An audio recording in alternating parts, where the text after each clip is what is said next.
Former President Barack Obama back in his home state today. It did also mark his return to the political stage ahead of the midterms in November. Good evening. I'm Paul Cicchini. And I'm Jennifer Roscoe.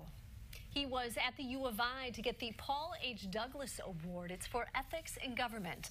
And while he was on campus, he gave a speech to students about the importance of getting involved and voting. News 93's Caitlin Connolly is live on the U of I campus. And Caitlin, you were at Bollinger today. This was no ordinary speech. It was not. This was the first time he publicly criticized President Donald Trump. He also says this November is the most important election. He jokingly said he said that before when he was on the ballot, but he says people need to vote this year, and students stood in line for hours to hear that message. Everybody check your ticket. Make sure it says student ID required. If it doesn't. Students who wanted to see the 44th president of the United States stood in pouring rain for hours. Oh, God, it's awful. I thought I'd get here a little late and I'd be able to walk in, but I guess the line hasn't even started yet, so not great. They stepped inside and were searched with wands and security dogs. But most students didn't care because of what was waiting for them behind the door. He's a great president.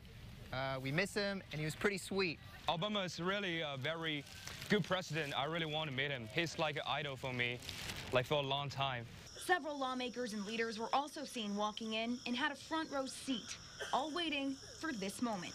It is my honor to introduce and welcome President Barack Obama.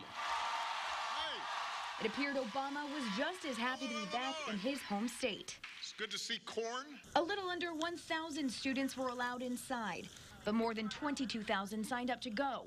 Those who didn't get a ticket found other places to watch. This is one of those pivotal moments when every one of us, as citizens of the United States, need to determine just who it is that we are. Obama made public criticism about President Donald Trump and the White House. He's just capitalizing on resentments that politicians have been fanning for years. A fear and anger that's rooted in our past, but it's also born out of the enormous upheavals that have taken place in your brief lifetimes. But he said this is not a fight between Republicans or Democrats. It doesn't matter if you're conservative or liberal.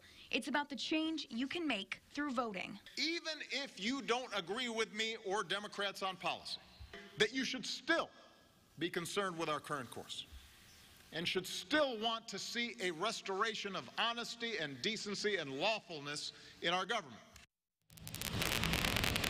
Again, this was the first time he criticized President Donald Trump by name. Now, former President Obama also says it doesn't matter if you're Republican or Democrat.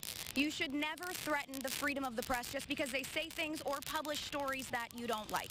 Live in Urbana, Caitlin Connolly, WCIA 3, your local news leader. All right, Caitlin, thank you so much. Now, the Republican National Committee responded to Obama's speech, saying, quote, Democrats may have a new resistor-in-chief on the campaign trail, but they'll need more than a message of resist and obstruct to win this November. And if you would like to hear the complete response from the RNC or comments from Congressman Rodney Davis, who was there in the audience today, you can go to our website.